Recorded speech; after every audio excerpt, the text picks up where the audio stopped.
definitely very much an experimental call of what works and what doesn't, and how best to serve this type of thing in the platform of One Nation Party. My name is Rochelle, and we also have Christopher here, and Brandon and Solera. And so I'd love for maybe Brandon, you want to start just with a little introduction of yourself? Sure. Yeah, it's been a while since I've introduced myself to a group, so we'll see how that flows. Good to see you guys. This is really exciting for me. Yeah, I've been coaching or in the coaching space for about 4 years now, and I kind of found it accidentally, is kind of what I always say.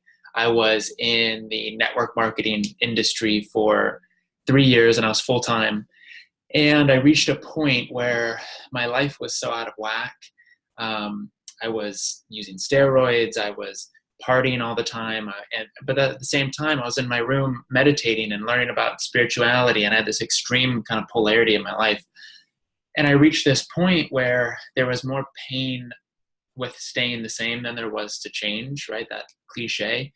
And it was kind of a moment where I just looked at my life, and I said, if I keep going down this path, this is just not me. I'm not going to want to do this. And that led to me putting out a newsletter that preceded, or that was after actually leaving the entire network marketing industry. So I said, you know what, this is not me. I'm going to let it go. All of my stream of income, all my safety, all of my security, and my devotion, which we will be talking about, was to my highest excitement and passion, which is really sharing this information. And so I started doing that, and I had this inspiration one day, put out a newsletter. Long story short, that newsletter ended up landing in the inbox of a woman moments before she was going to take her life. And I didn't realize this at the time, but she responded and shared this with me. And it just so happened that the name of my email was, "I'm excited to die." That was the name of the email. And she received it moments before she was actually going to consider taking her own life. And it was that perfect timing of that email landing in her inbox where she just decided to respond and say, "Hey, I need some support." And at the time I had, what Buddha calls the beginner's mind, which is simply meaning I had no idea what a coach was. So when she said, "I want you to coach me," I go, what the heck's a coach? Right? And I just said, "Hey, why don't we get on a call? I'll see if I can support you." And that call was so transformational for myself and her that she became my first client. And that kind of led me to asking questions and hiring coaches and going on a journey that's led to kind of a global retreat and workshop business, and a movement that is distilling and deploying transformational information to the world. So that's where I am now. That's my short story, and really excited to be here. I have one question, which is what really drew you to One Nation and being a part of this, and specifically this platform around leadership and coaching? Yeah, so really great. Short answer is meeting Christopher. And then what's beneath that is what Christopher stands for, which is what I stand for as well, which is the idea of systemic transformation and holistic change. And so I've come up against the same realization that to change anything at all, there needs to be an entire holistic transformation. And the root of that transformation really comes down to shifting consciousness. So when Christopher shared with me at first, hey, the government, actually transforming government, we're not just going to do this by changing policy or by putting certain people in office. This is about going to the people and actually creating shifts in consciousness so we can ask new questions, come up with new solutions that are birthed only from a certain state of consciousness that we can't get to from a new policy. So in that holistic framework and point of view, when we met on that, and we were also just paralleling a very, similar missions in different ways, it was just kind of a no-brainer. So. Awesome. Thank you. Solera? So this is very fascinating. I haven't also introduced myself to a group in quite a while. If you have any questions that you want to prompt me with, I would love that and appreciate that too, so that Okay. it's super relevant. But just a little bit of a backstory, and I'll try to keep this as brief as I can, because I've had quite a catalytic journey from the very beginning, entering into this beautiful sacred earth plane. And a lot of the struggles and challenges that humans face across the board, I was initiated into from a very, very early age. And I had to really unwind a lot of trauma, a lot of abuse, physical, mental, and emotional dis-ease from my system, and literally rebuild myself from the ground up. And one of the capacities that I always had, even since I was young, was to be connected to a higher consciousness, a higher intelligence, and to me that was love. And so that was always a grounding rod that was with me throughout the entire journey, no matter how wild and chaotic things seem to be. And what I recognized is that the more that I connected into that, the more my intuitive faculties came online, the more my capacity to access higher and higher states came online. And people were always drawn to me, no matter what industry I was working in. I worked in for Fortune 500 companies. I managed a couple of businesses. I was always in leadership positions, and went to school for psychology and business, and even traveled the world for 10 years studying many different philosophies and sciences and religions. Wherever I went, people would just open up to me and they'd be drawn and magnetized.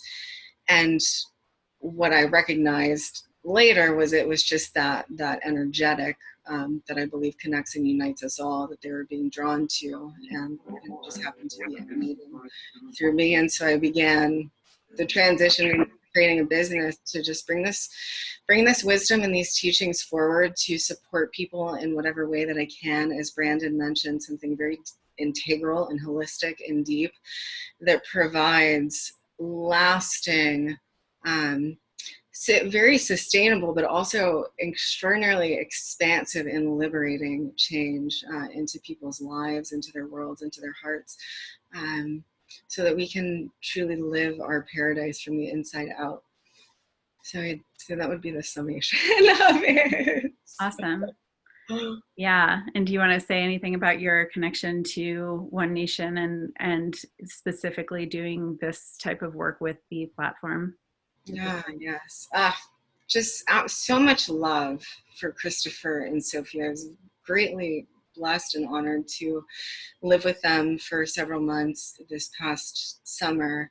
And we just started to connect heart to heart, soul to soul, and we're operating on the same bandwidth. And there was just a profound connection that was transcendent of this dimension, and so much synergy and synchrony, and just the level of stewardship and love. I think Christopher and I referred to it as the Royal Heart several times, and just that kind of devotion to lead and to care and to share and to create these spaces where we can all come together and authentically connect from our heart, and to really nourish and cultivate and grow that. I think that feels like the most valuable aspect of this to me.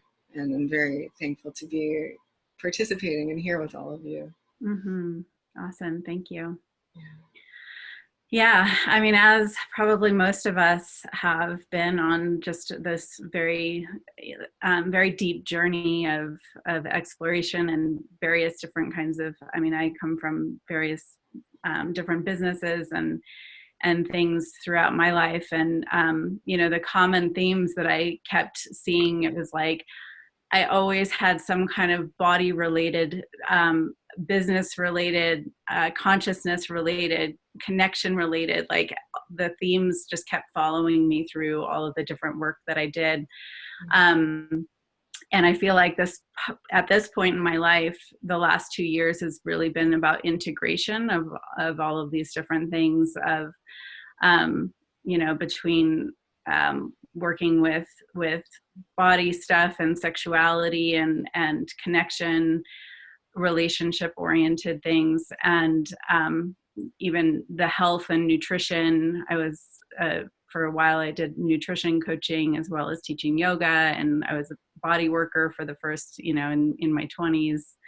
And so a lot of different types of coaching and healing works. And so this period of time in my life, it's following a really intense chapter where I was living in LA running a business that was very, very intense. And while the work itself was really good and very deep, and a huge transformational time for me, probably actually the biggest transformational time, the thing that happened in it as well is I burn out on a really big level, and this is coming from someone who was like teaching about health and nutrition and taking care of yourself and like all of these foundation things. And I really burnt out pretty bad. And so I went into a period of time of just really having to leave all of that and reorient and put my attention back on myself and that foundation. And so, it's been this great birthing process of the next work. And of course, we always encounter the thing that we need to learn and then have that to teach. And so my current business is called Dirt and Soul, and it's really that foundation level of what are we growing anything from? Like what soil nutrients are we growing ourselves from? Our businesses, our relationships, our communities, the world, And so it's been a very important topic for me in the last 2 years, is this very integrated soil nourishment of or amendment, I would say. And so for me, looking at One Nation and the platform's foundation is so important. And that's why, Christopher and I actually met in a very, very deep experience we did this week-long, I think it was a week-long or even longer, experience. And it was very much about working with trauma. And so, from that very basis of like meeting him in that kind of container, and then getting to know One Nation and the principles and the importance of who we are at our root and the foundation from which we're growing our whole world, birthing this new world. And so it's the thing that I haven't seen in, I've never really been drawn to politics and getting involved in that way. But when there's something that was speaking that language of like, this is how the actual change happens, and it comes from like this very, very key place in my own heart and work. And so I just love to get connected with all of you guys, where it's like, how do we do this thing for real from that foundation? And so that's what I'm offering and wanting to contribute to, as well as learn from everyone else who's doing that work as well. So that's where, yeah. And I think for this, I will probably just hand it over to you, Christopher, to talk about the pillars, because this is the sort of the framework that we're going to go through this call as these One Nation leadership pillars. And so you can talk about those, and then we'll go through them. Awesome. Very happy to be here. Thank you everyone for your time this evening. We hope that we're able to offer you something very meaningful in this call, and also kind of gear up to continue to offer more calls like these for yourselves and other people as well. One Nation, the very center of the mission of One Nation is to produce all-win leaders. All-win leaders that are able to provide leadership in the home, in the community, in businesses, in culture, and in government. So as a political party, of course, we are intending and orienting tactically to provide to run elections that move people into government. But moving an all-win leader into government is just one of the expressions of fulfilling our mission. anytime anyone can step further into their own expression of all-win leadership, we have fulfilled our mission. And anytime that person can then bring that all-win leadership into their life and into their world and create impact for others, we have furthered our mission. And at the center of what all-win leadership means to us as we define it is it's actually the term paradise that we use. I know paradise is used oftentimes in kind of mythic or religious or spiritual contexts, and that's all appropriate. And in One Nation, we actually use it as a practical secular term.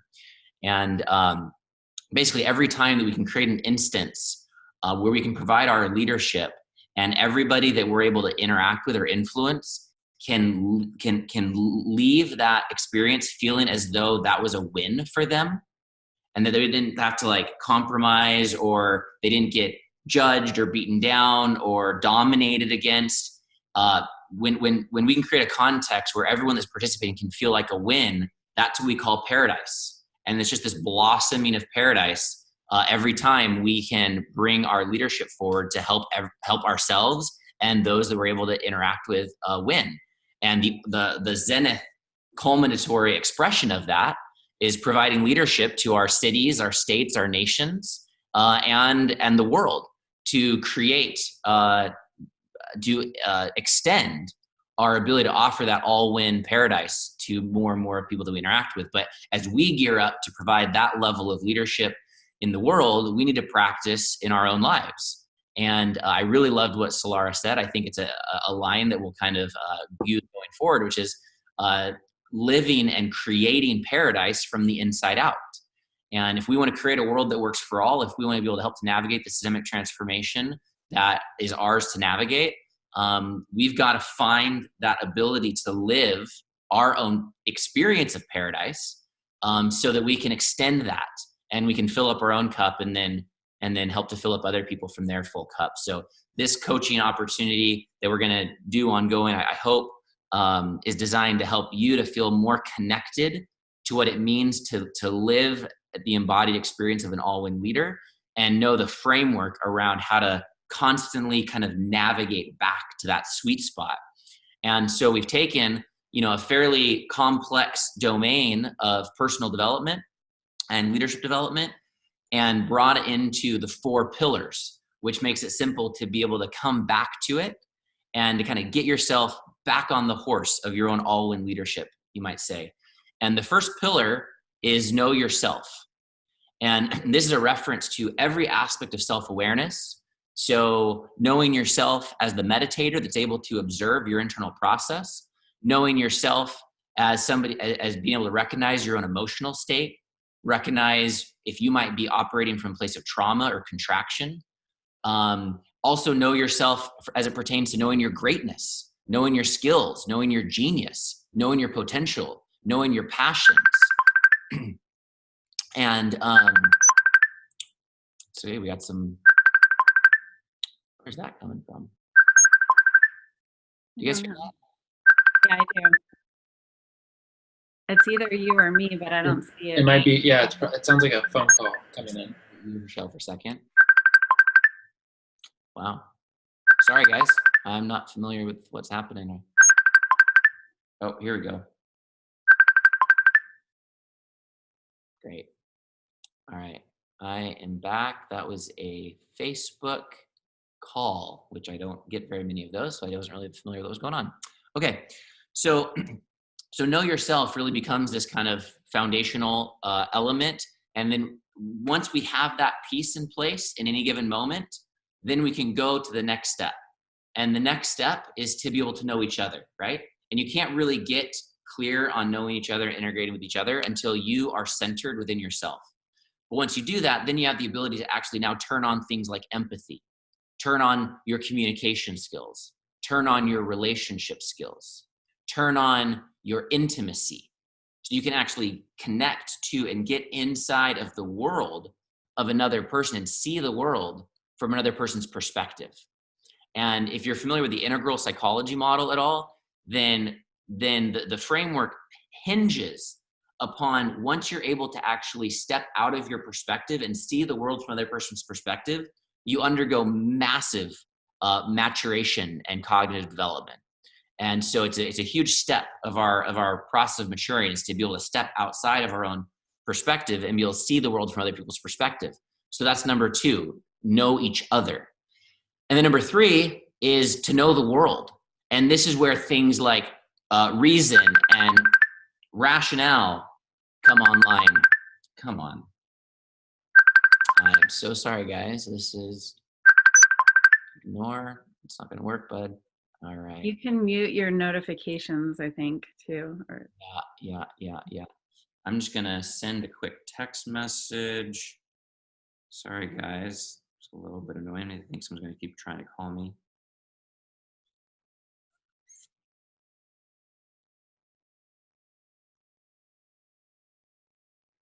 Okay. All right. So that's number 3.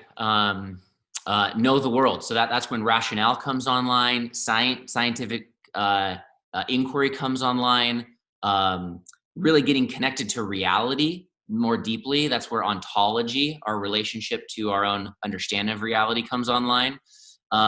And also just a deeper sense of research and history and understanding how systems work and how structures work and how the economic system work, and all these elements of actually really saying, I want to know this world. I want to understand how the whole world works. And basically what I'm ultimately trying to say as a premise is that if you know how to go through the process of knowing yourself, knowing each other intimately, and really knowing the world, then the ability to create all-win solutions where everybody involved can win, becomes effortlessly available. And without those 3 pillars, it's impossible to come up with all-win solutions and provide all-win leadership.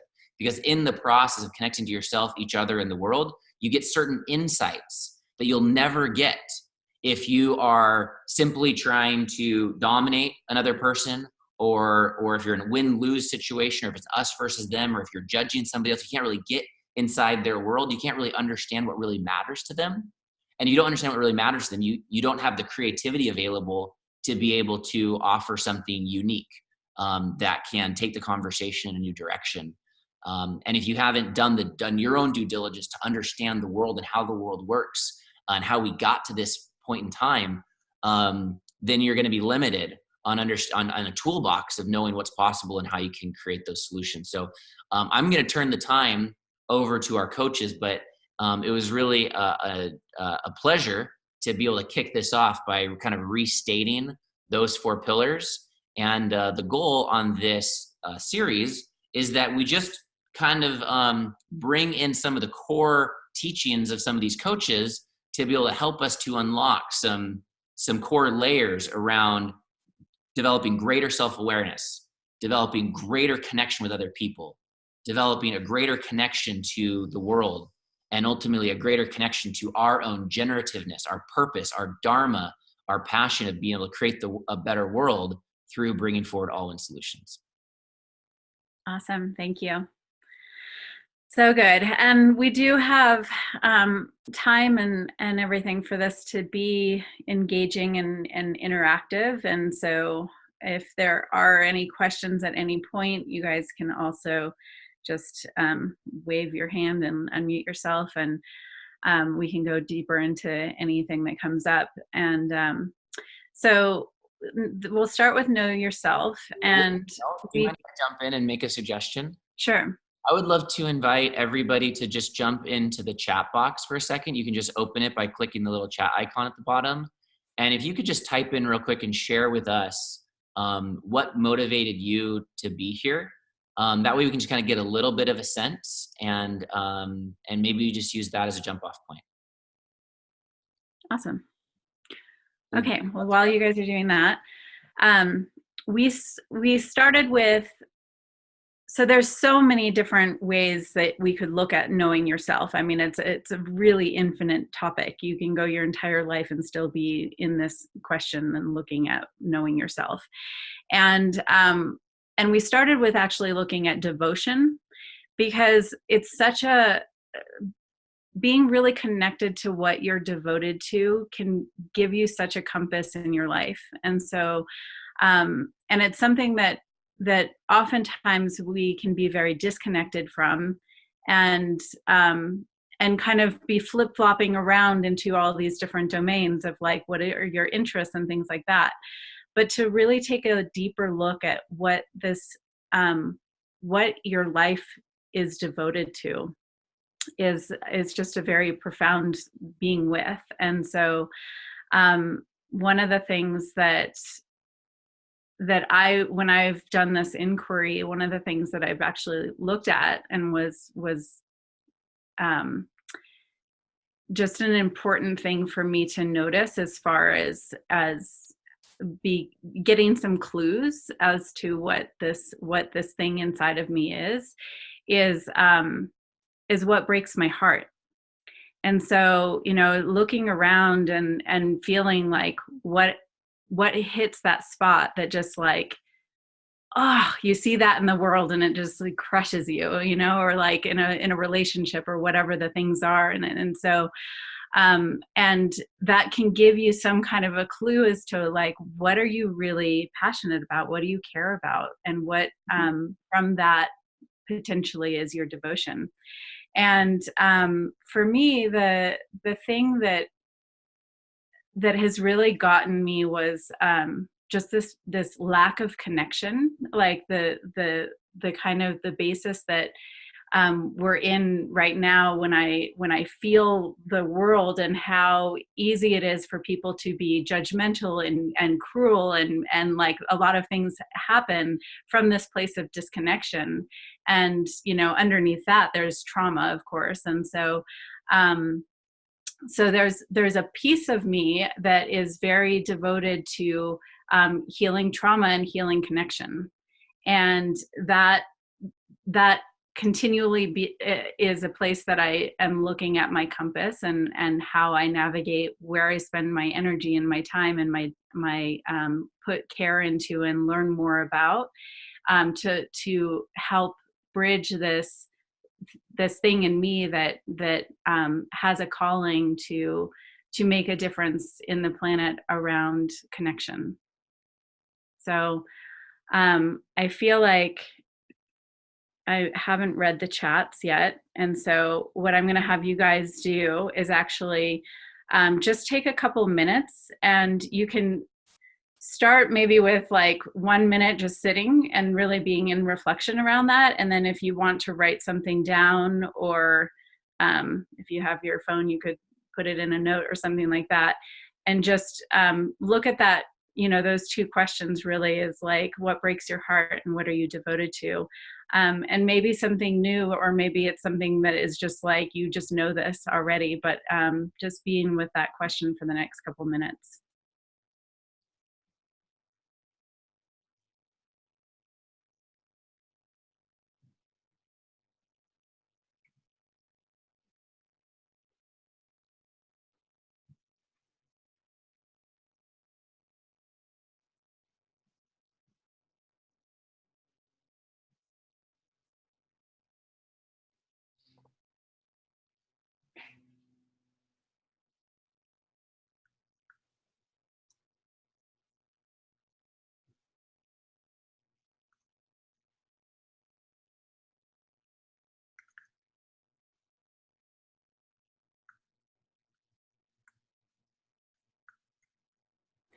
Oh, the prompt.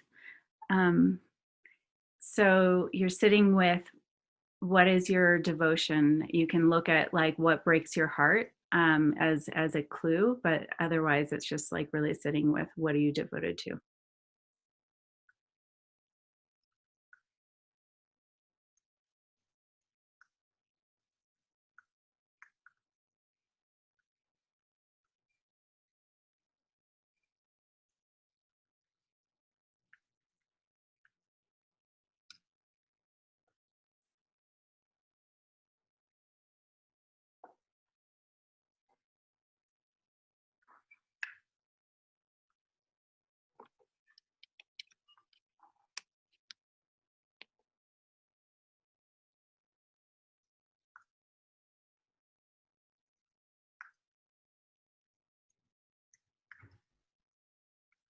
If there's any piece you want to write down.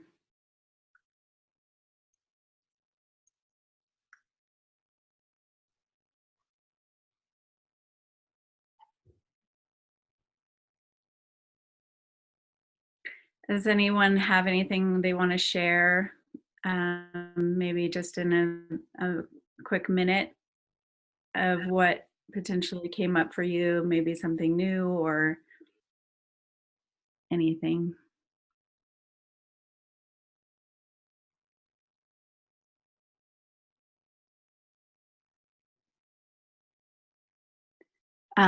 You guys can also talk versus just writing if you want to speak up. I see some of you guys have,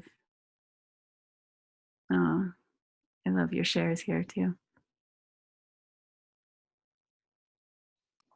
Just want to add in for a moment that this could also manifest as your passion, your ultimate highest excitement and passion ultimately can be birthed and is often birthed from seeing something in the world that is so opposite of what that passion may be, that it's that contrast that lights the fire to kind of nudge you on a path of excitement and passion. So just another way to look at it.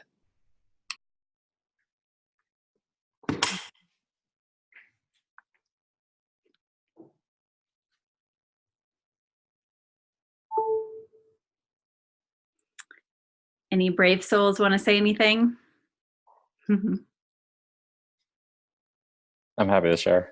Okay, great. I like the word calling. That's been in me the last few months, and my calling is people are free. And that's something that I'm really devoted to being a living embodiment of freedom myself and creating freedom for others in just being myself. And a lot of that has to do with personal experiences and personal experiences around oppression and control. And so when I see that unnecessary suffering from being oppressed or controlled, whether it's echoes of dominator, patriarchy, colonialism, or just like a parent who's trying to like mold a kid into something that is not what's the kids to do. That breaks my heart. Thank you. It's beautiful.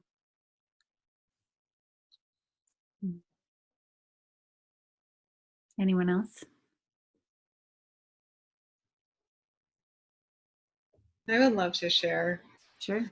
One of my core values is honor and care and being that in action in each moment. And I've always just, when I recognize, as you had mentioned earlier, that disconnect is there, the level of trauma that can create in an individual's being and their nervous system over time, and how that can compound itself. But living in that full connection brings a sense of fulfillment, richness, meaning, enchantment even to life. And I always just imagine that if each of us did that, committed to doing that, and we're devoted to that right where we are, the profound exponential change that could take place on a world scale, taking care of our bodies, our environments, nature herself, one another. Yeah. Beautiful. Yeah.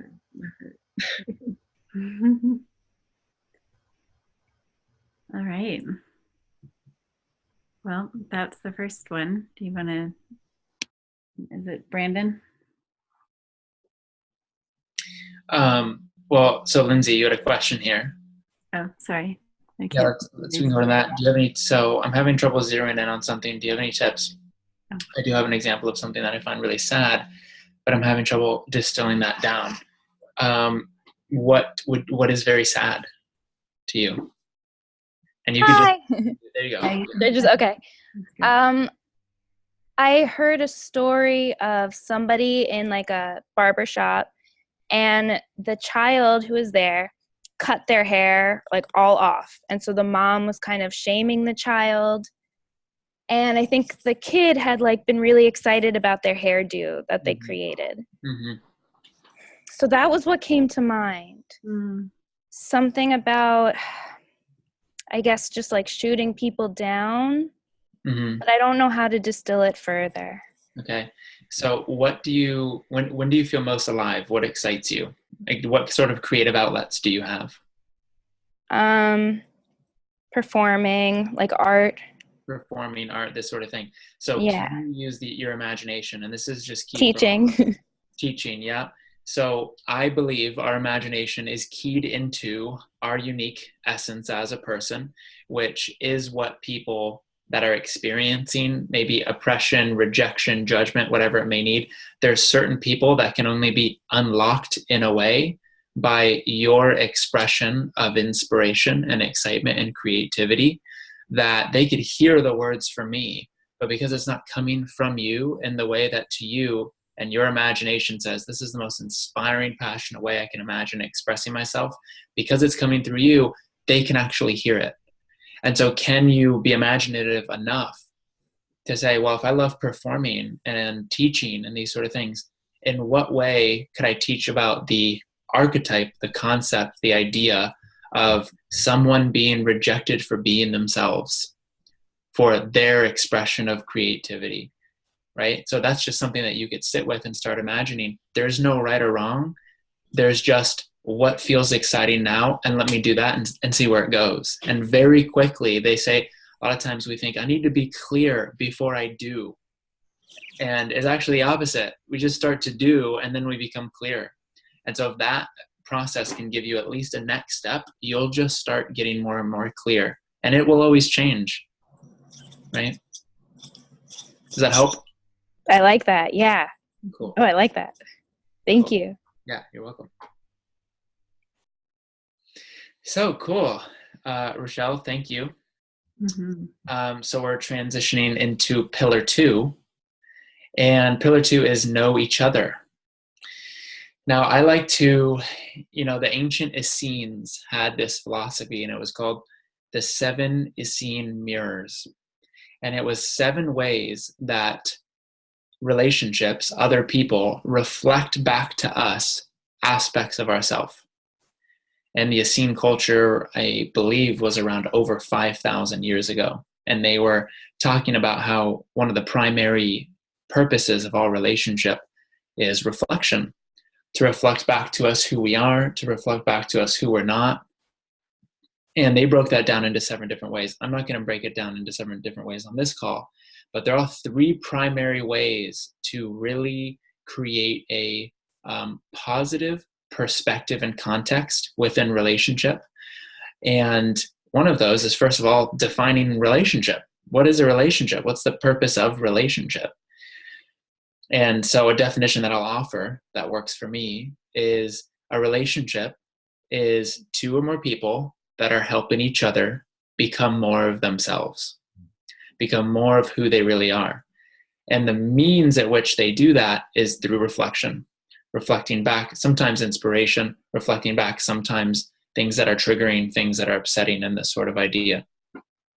And so having that as a context, that context being growth and expansion and getting to know ourselves further through people, then creates a certain relationship where we start to realize, man, I can't know myself alone.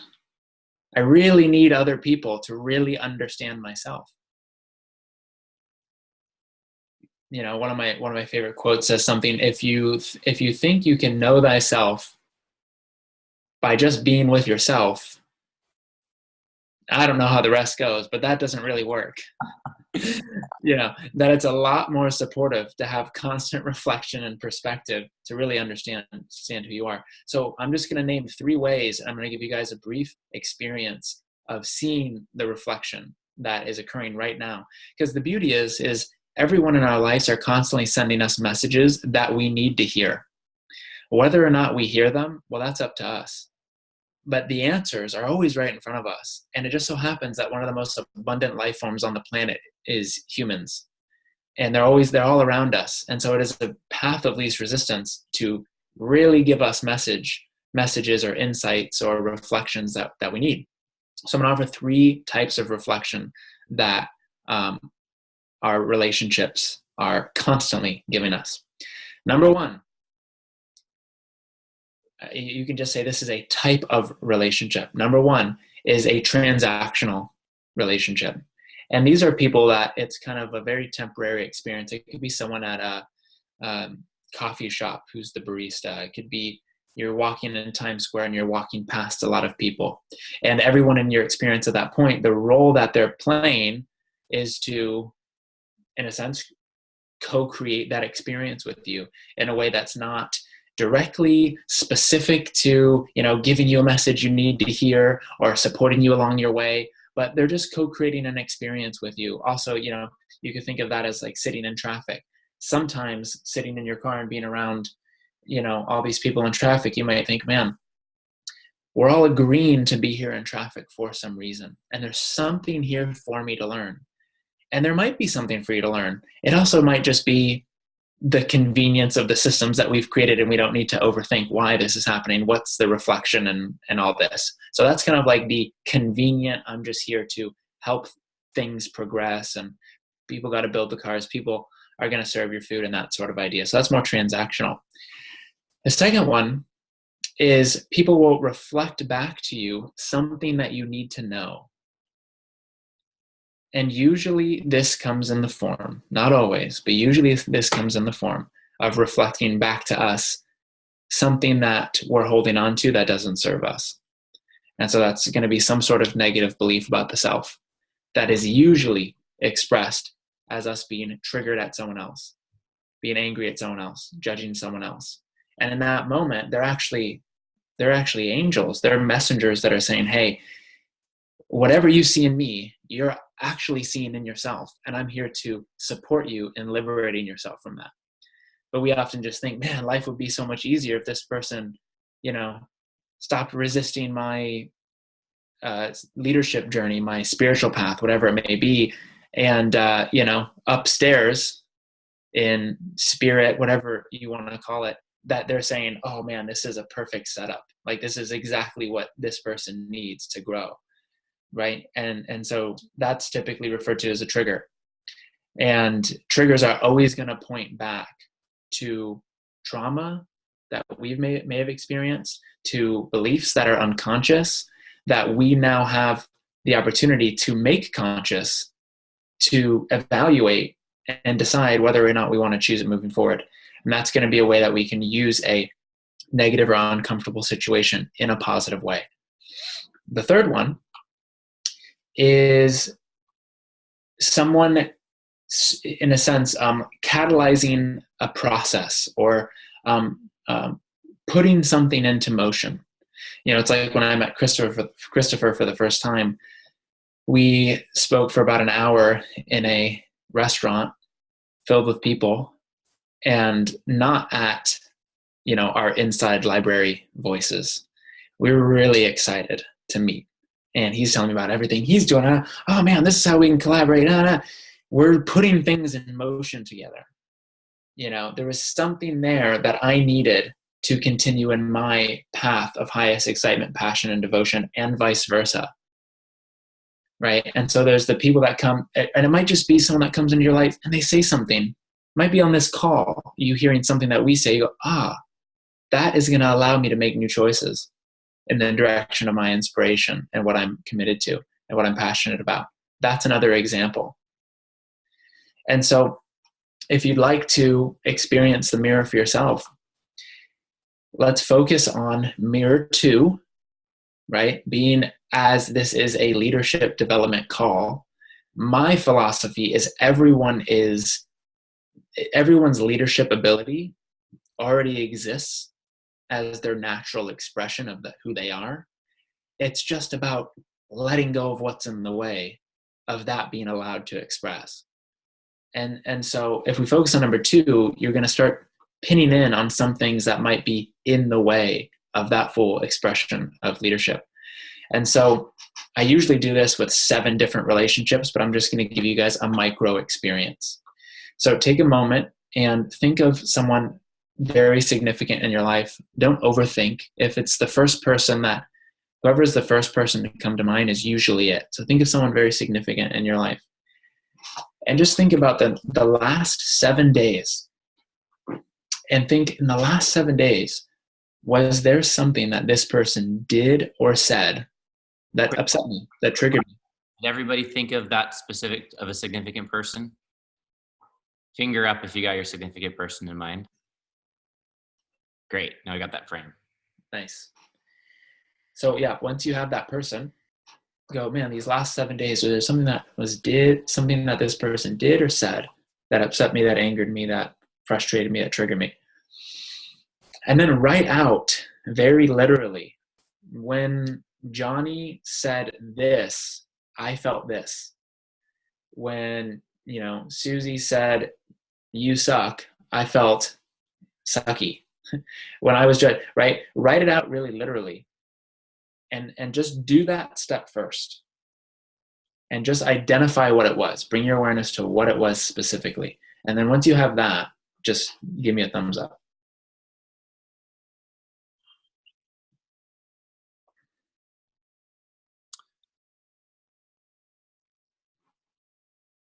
Nice. And if there's nothing that comes to mind, you don't have to fabricate something. Maybe there's not. That's great. Then they might be acting as a different mirror for you.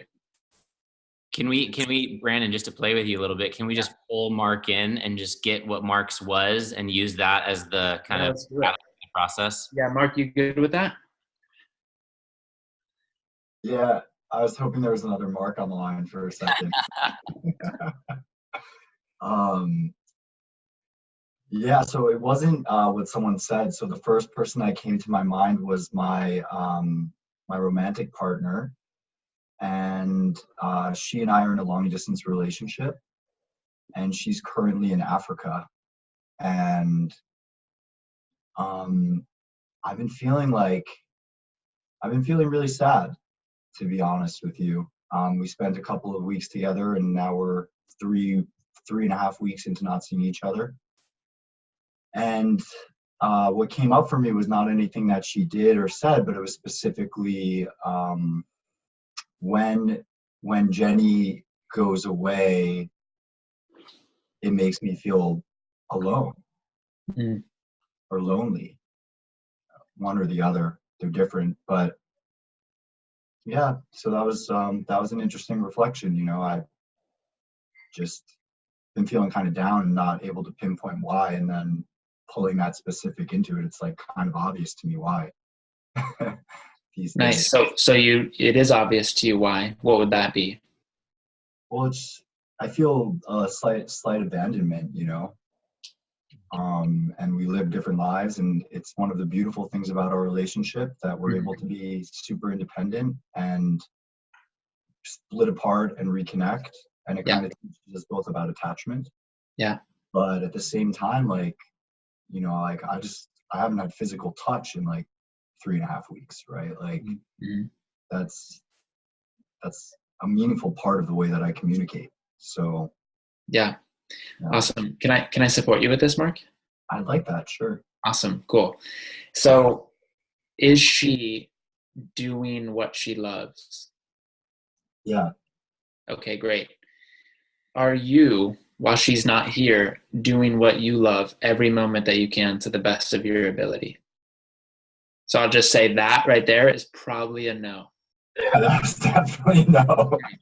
So this is, right, because hesitation, no, a knowing, right, a knowing yes is so automatic. It's actually a moment of being absent from thought, right? Because knowing is something that is embodied, just as if you were to say, hey, Brandon, do you believe you could walk from here to the door?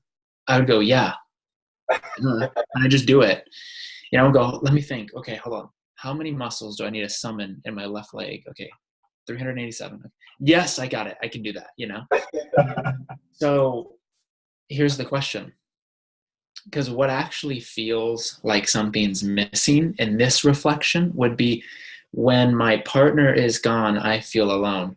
When I am gone, I feel alone or feel lonely, right? So let's just clarify too. Alone, there's nothing wrong with being alone. That just describes something physical. Loneliness is something that can happen when we're in a room full of people. That isn't predicated on where we are, who we're with, right? And so the question is, if I am feeling lonely, right, to acknowledge that, like you beautifully did, and thank you again for just opening this up, because I know this is something all of us can relate to, and that I've experienced big time as well. The feeling of loneliness is typically something's missing, right? And so my question to you is, what do you actually think is missing? If it's not her, what do you actually think is missing? Yeah, purpose. And what is your definition of purpose? Something that excites me. You know, I get out of bed in the morning, I'm like, this is what I'm going to be doing today. This is what I'm going to be. Yeah. And do you have something that is that for you? No, I have a lot of stuff. I have a lot of work, activities, things that keep me busy. But like right now, I don't have anything that I'm like, man, this is like singing for me right now. Like I'm so jazzed about this. Yeah. So then this would be the homework. The first thing would be to see that you've attached this belief that says, when you leave, I'm going to be lonely because you're not here. But what she's reflecting back to you is that loneliness is not something that depends on whether you're alone or not. It's this feeling of, am I allowing my purpose, which another way that I say purpose is just myself, right? Because it's like when you're on purpose, they say, when you're on purpose and you're in your passion and in your excitement, there is a total sense of completion. You can't feel excited and lonely at the same time. Impossible. You can fluctuate, but you can't feel them at the same time. And so when we're in that passion, excitement, inspiration to what we're devoted to, right? Even if at the beginning we're not clear, but we're acting in that direction, loneliness is completely out of field. And so the reflection from her to you, and like from a higher perspective, would be, can you create the feeling that you get when we're together without me? That is, in a sense, what the reflection is all about. And the way that you're going to do that is by letting more of yourself come through, which then starts to feel like intimacy with the self. So you're going, God, I feel like I'm with myself. I love being with myself, right? And that can start as simply as you saying, okay, I have all this work and stuff, but if I'm not going to drop all my work and stuff and just start following my passion, because in my belief system, that's just kind of crazy, I can at least start imagining ways today that I can start identifying a few things that I'm excited about, even if they're small. I think a lot of times we say, it has to be this life-spanning career and project. And it's like, Christopher had to experience a lot of things to lead up to One Nation. I had to experience a lot of things to lead up to what I'm doing now that I thought maybe were the thing, or that I thought were insignificant. Even just like writing the newsletter that I put out.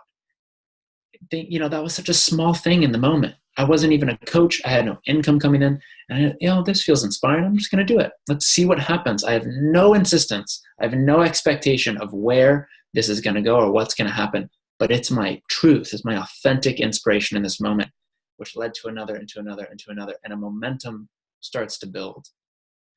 And so if you're able to allow yourself to shift and say, okay, the loneliness is not because she's gone. It's because there's a greater part of me that is gone, not really gone. Yeah.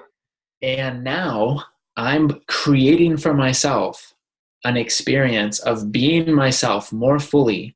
So I feel so connected to myself that I'm fully complete as I am right now. And that's my definition of success, of all these things.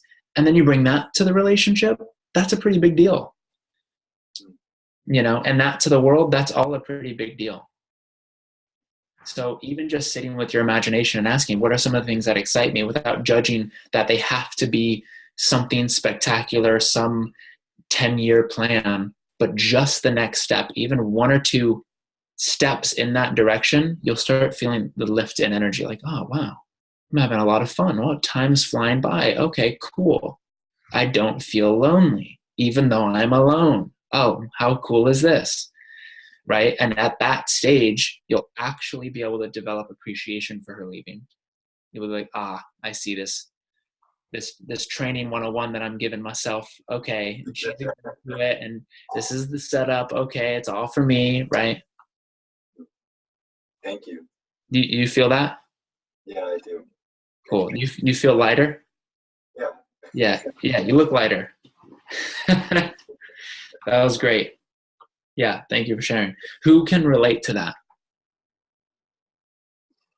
Yeah, you're not alone. This is like, I think like humaning 101 of like, I have all these great emotions when I'm with this person. They're gone. What the hell am I supposed to do? Come back. It's like the most instinctual reflex, that, Yeah. So yeah, thank you for sharing. Thank you. Great. So, I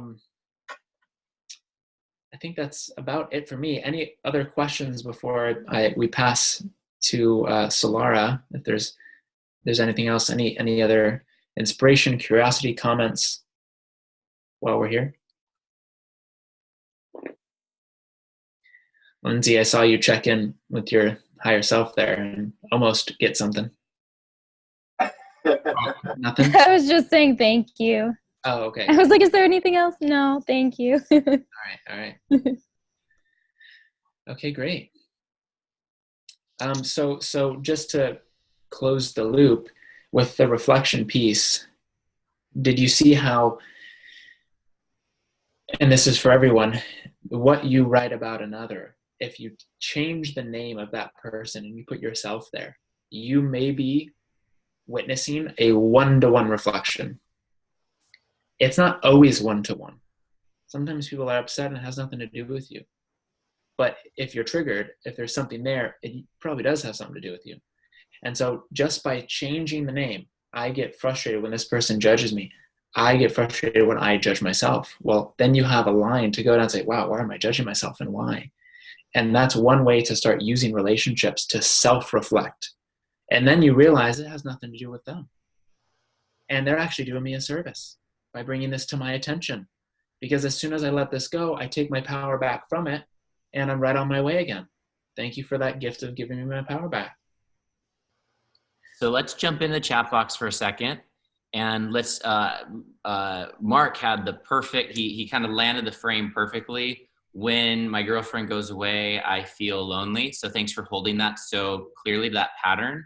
And I would challenge everybody else to just take a moment and whatever that line was that you create around that person, replace the person with your name with I, and just go ahead and bring that in the chat box. Be nice and vulnerable, nice and raw.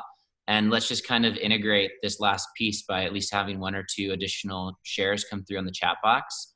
And what we're actually talking about is taking full responsibility, realizing the fact that in relationship with other people, we're actually creating these experiences for ourselves. And to make that statement, when I da-da-da-da, then I experience da-da-da-da, that is the first step to your liberation, is to actually realize the fact that you're creating the experience. So let's see if we can have one or two pop in. I think Lindsay might be working there. Maybe Andrew, Lancelot, or Chris, or Rob to jump in as well and give us a little juice, little truth juice. Truth.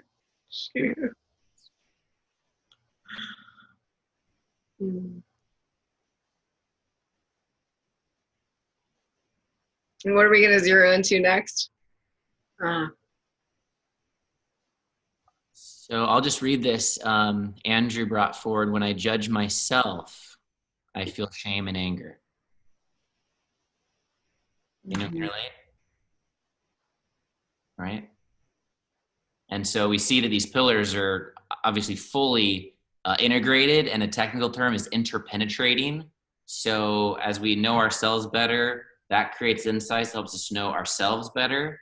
And as we know ourselves better, we then are able to kind of clean the lens that we look out into the world through, and then we're able to know others better.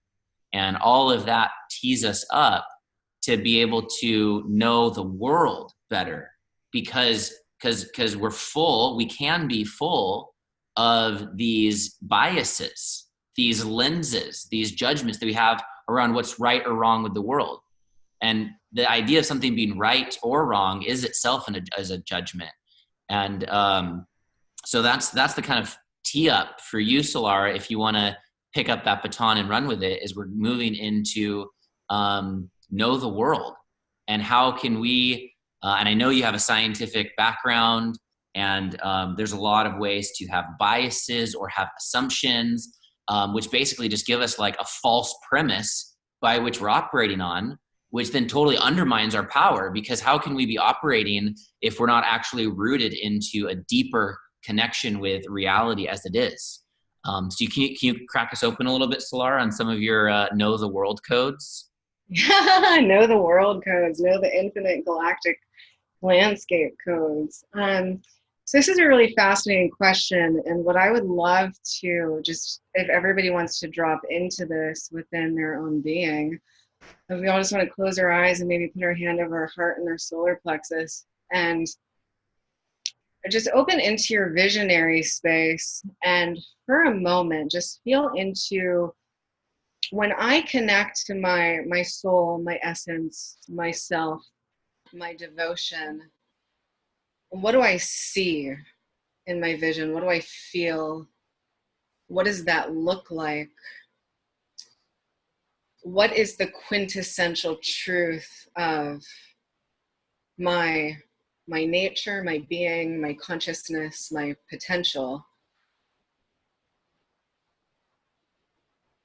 And once you're kind of there and you're anchored into that a bit, what that quintessential nature is for you and what you experience that as, going into the second stage of know each other, feeling into what it would be like to connect to that core quintessential nature in our friends, our family, our community, nature, one another.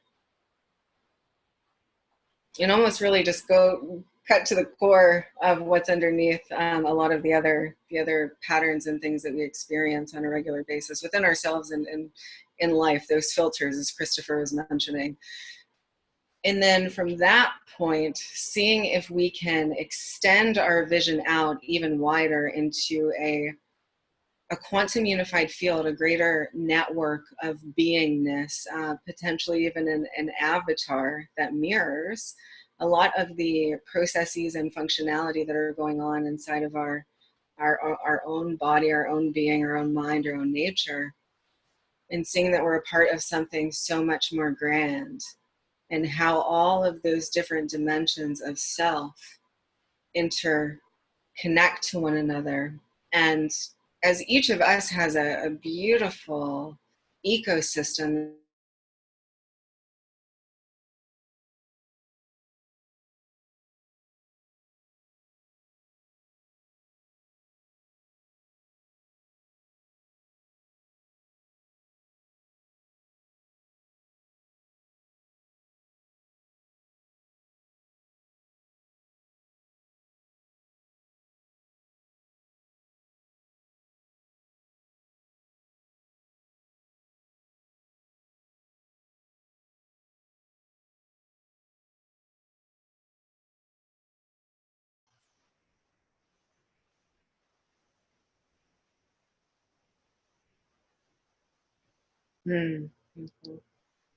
Yeah, thank you, Chris. More love and kindness and empathy, absolutely.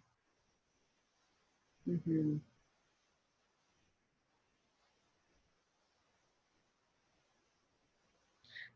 So how do you think that we access that? I don't know if you want to get on and speak or not. You can let me know, Chris. Or you can even type in the chat box if that feels good for you. I'm out and about, so I don't know how much background noise there is. I'm in the car, but. Yeah. You feel clear. Hi, beautiful being.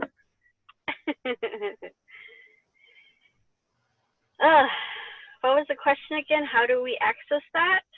Yeah, so what is more love, kindness, and empathy look like to you, and what are some practical ways that you think we can start to access that within ourselves and then in co-creation, coexistence with one another?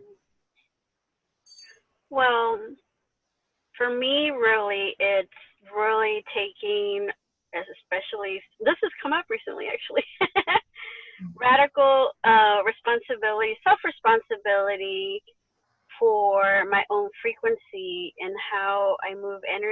around in the world. Because really, I mean, if you're really taking care of yourself and you're really in that space where you're okay with, kind of referring back to the pillars, okay with knowing who you are and doing the forgiveness work and getting, kind of shedding shadow stuff, and this is the constant daily practice of the things that were already mentioned, your vibration, your frequency gets nurtured. You wind up, living in a different space, and you can share that innate love that we naturally are with others so much easily. You're just walking around like as a walking example. Mm-hmm. And eventually you're just like lighting people up, ding, ding, as you go along with whoever you interact or whoever is in your sphere. For me also, though, like during meditation, I also do activating meditations, visualizations, and sending light and everything to Earth, like looking at Earth in a smaller sphere and sending stuff everywhere. But I mean, just walking around in your daily life, like whether it's your close family, your friends, anybody that you interact with, just going out to the store, which is where I'm at right now. I'm like going out and about. Because I'm running an errand. But yeah, it's being the love, being the empathy, and showing others that there's a choice. Mm-hmm. Because I mean, obviously other people might not choose or pay attention or not ready, but the people that are ready are going to notice. Yes. And they're going to go, oh, okay, like there's another way. It's really beautiful. I love that you're speaking into choice too, and it kind of mirrors, well, it does mirror a lot of what Brandon speaks into about following our passion and our excitement, and just feeling the electric aliveness of being able to choose our frequency in every moment and to take total ownership and experience mega empowerment through our capacity to do that and show up in that way and be those vessels and those examples. Wherever we are. So that's really stunning. Thank you for sharing. Yeah. Anyone else? I'm going to close off the video.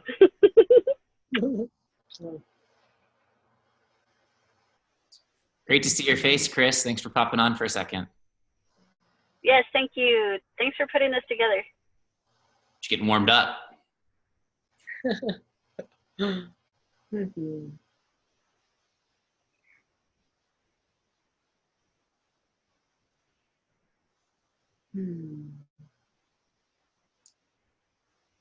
So another thing that kind of comes up too is, for feeling into,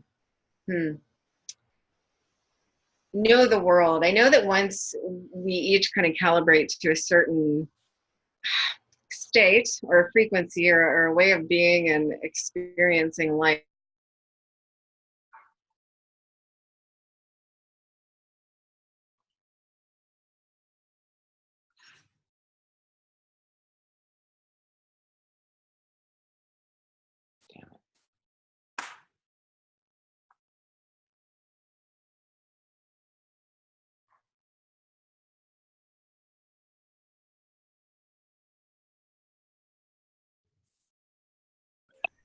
in a way that it doesn't prevent me from doing the thing I want to do. And it's really amazing what can happen. There was one example I shared with actually a couple people on this call last week where I felt I really stepped into all-win leadership, doing something that would have previously been really scary. It was actually so scary that I didn't do it the day before when I had the opportunity. Mm-hmm. But then I had a little handicap going into it. But yeah, still feeling the fear and knowing that this was a big moment, where a lot of learning was about to happen and building that muscle.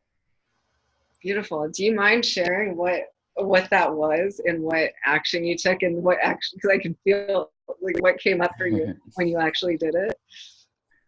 Yeah, well, it's kind of a two-part thing, but I was in New York City in Union Square last Friday, walking through on my way to somewhere, and there was a Native American man who was protesting alone right in front of this big Christmas market. He was just like, everyone wake up. Like, what are we doing? The Amazon's on fire. Like, water is life. And I resonated with them. I gave some money. I said hi, gave a hug, stood around for a bit. And I was like, I want to stand more in solidarity with this person, but there are so many scary things about doing that. Like, I'm in New York City where like I grew up, and a lot of people from my old life know me.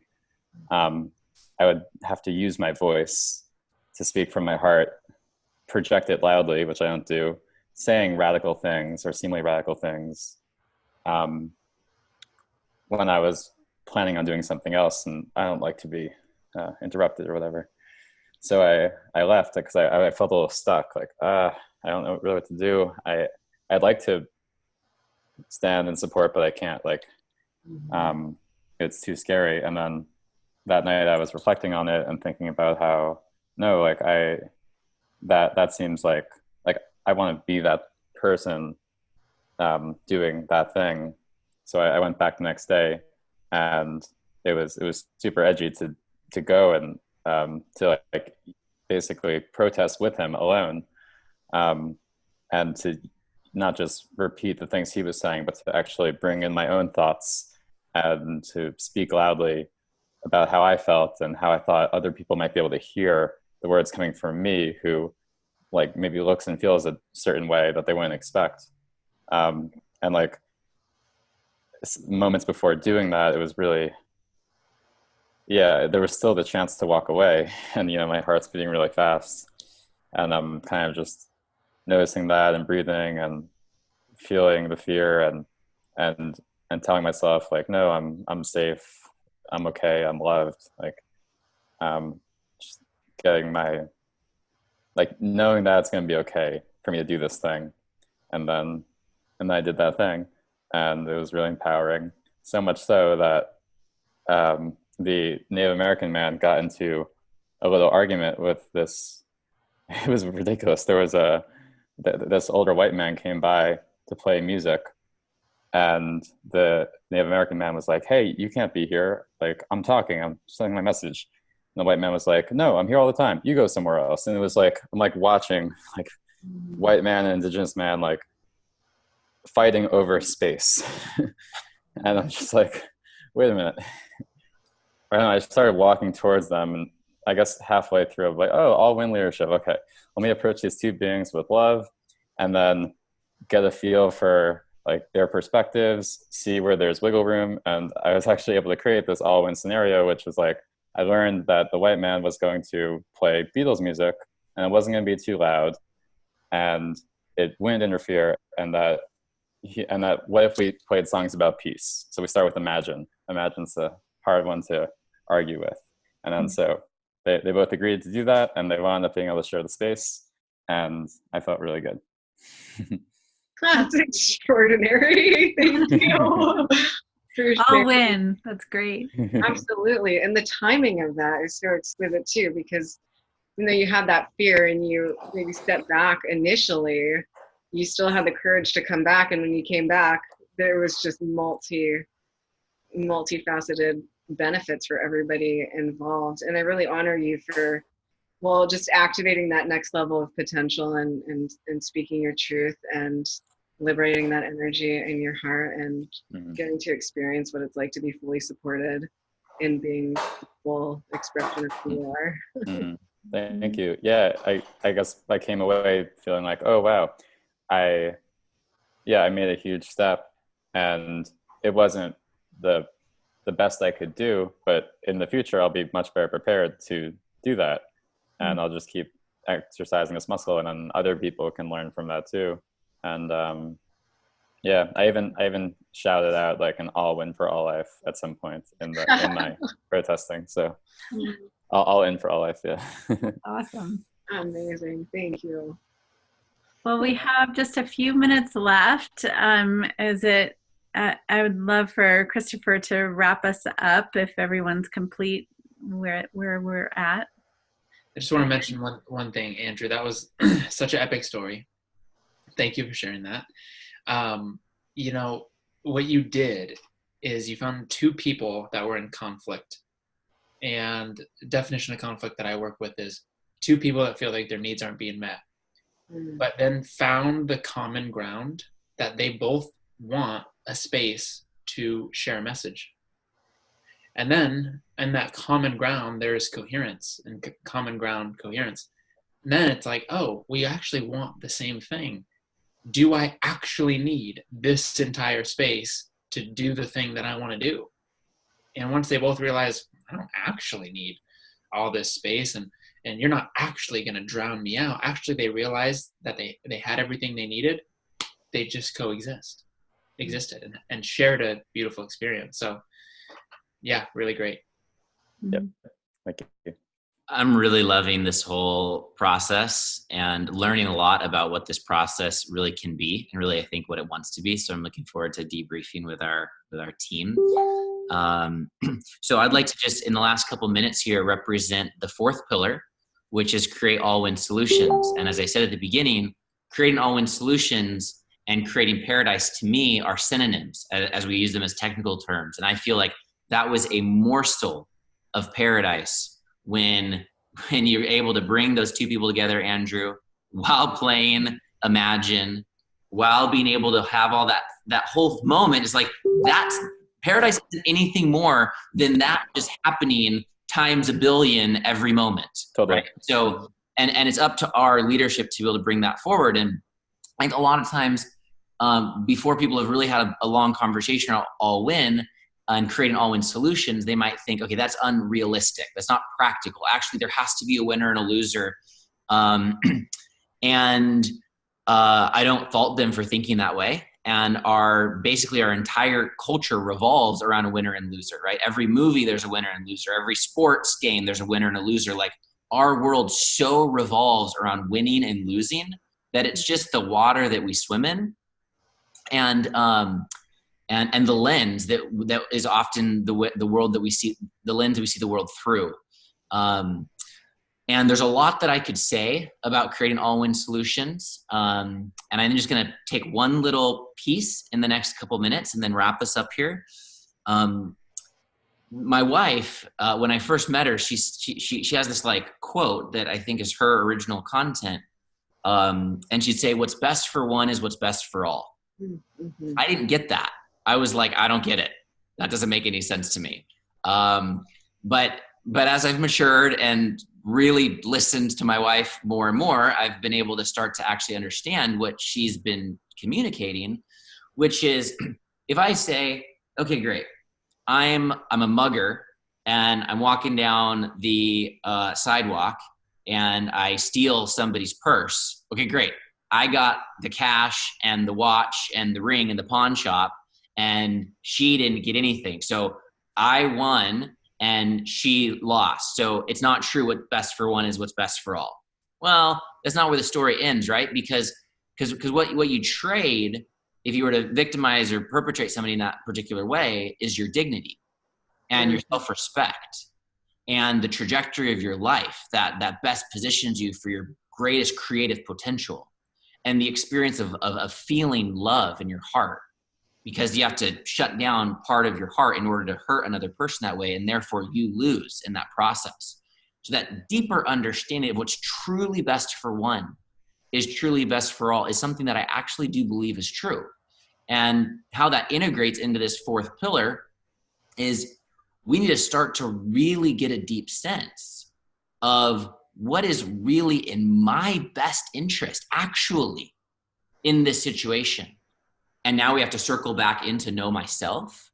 We have to kind of better understand, know another, and work through maybe multiple layers of our previous anticipation of a particular circumstance, where we thought, oh, what's in my best interest is that this person loses. Well, is that actually really, like, how, if you play that all the way out, is that really in your best interest? And we find that making decisions that leave other people feeling empowered, other people feeling enthusiastic about being alive, other people feeling that their needs are met, actually gives us the greatest sense of satisfaction and is therefore in our best interest. So if we can have if we can provide our leadership to start to understand like what's in my best interest and what's in your best interest and what's in your best interest and what's in your best interest. And if we can really pinpoint what's ultimately in one or multiple people's best interest, it's going to start to reveal what's actually in everyone's best interest. And if we can stay in that conversation long enough, starting with yourself as a participant and owning that. And a lot of times we don't own that because we have a victim frame. And so we say, oh, what's in my best interest is that I prove that I'm right in this conversation. I prove that you're wrong. Really? Like, is that really what's in your best interest? And you say, well, actually, what's in my best interest is that I leave this conversation feeling a sense of love in my heart. You know, I have to like let go of all the ways that the person I'm talking to is responsible for me not feeling good right now. I have to let go for blaming them or judging them in order to authentically say that what's in my best interest is to leave this conversation with love in my heart. So you have to let go of these layers and judgments and projections in order to authentically find the answer to that question. So it's a sacred pursuit to answer that question. And it's a sacred pursuit to support other people in finding the answers to that question for themselves as well. And again, there's so much we can say about All-Win Solutions, but I want to leave it at this, that we can start by answering for ourselves what's really in my best interest, or asking somebody else what's really in your best interest, and use that process as clues to start to discover what's in everyone's best interest. Mm-hmm. So thank you very much for being a part of this first experimental All-Win coaching call. Rochelle, thank you for holding the frame and holding the structure for us. And in these last couple moments, I'd like to extend an invitation specifically to Chris and Lancelot and Lindsay and Mark. You can show up to these calls every month for free. You can participate in the vast majority of what One Nation is offering. This is one program. We have 2 monthly group meditations. We have a local chapters program. We have a online radio station. We have a growing list of benefits that we're offering to our membership base. You can participate in the vast majority of that without paying anything. But we want to invite you to actually step across a threshold like Andrew and like Brandon, like Solara and like Rochelle, and like Rob, who was on this call earlier, and others, of actually becoming a member of One Nation. And you can become a member for a bunch of different reasons. You can become a member because you say, hey, look, I realize that politics actually matters, and I realize I haven't been participating in politics with a community of people that I feel completely aligned with. And so I want to be involved. I want to be involved in a way that I'm aligned with. I want to find and discover what's my role in the political future of my city, my state, my nation, and this world. That could be a reason to say, I'm in. But there's other reasons too, like just actually feeling connected to the people that are on this call, feeling like if this call benefited you and it was from other people that are members finding their own unique role in this membership, then you becoming a member is going to help you find your unique role. And this is a synergistic democracy. This is a synarchy. And what that means is that what we're creating as a network, as a party, is what is emerging from each of our unique desires to participate, because everyone wants to participate in a unique kind of a way. So just to be able to benefit from these programs, and also to help to ensure that other people are going to have access, and that through the financial participation of your membership dues, that strengthens our organization's capacity to provide these types of programs more often and to more people. So for all those reasons, if any of those connect to you, then I invite you today, right now, to go to onenation.party/membership. And maybe Brand, if you could write that in for me in the chat, onenation.party/membership. And just consider choosing this as a moment in time to officially join the network. And if for whatever reason that's not something that you feel aligned with or ready for, then please just come back next month for our coaching call, or learn more about our meditation programs and other things. Our website is still being developed, giving all the details about all these programs. So in the next couple of weeks, you're going to see all this information, all the way to get involved in all of our different programs. So that's all forthcoming. And thank you very much for your participation. Thank you for receiving this invitation to become a member of One Nation. And I'm curious in this last moment if there's anything we want to say. Maybe just flip on your audio so we can just say, I love you to each other, and good night to each other. Love you guys. Love Bye. you, Brandon. Thank you, Solara. Thank you, Rochelle. Thank you, Mark, Lancelot, Chris, Lindsay, Andrew, for being a part of this. Thank you, everyone. Yeah. Thank you. Thank you all for coming. Nice to meet you. Mwah. Blessings. Yes, See you next time. Bye. More. Bye. Mhm.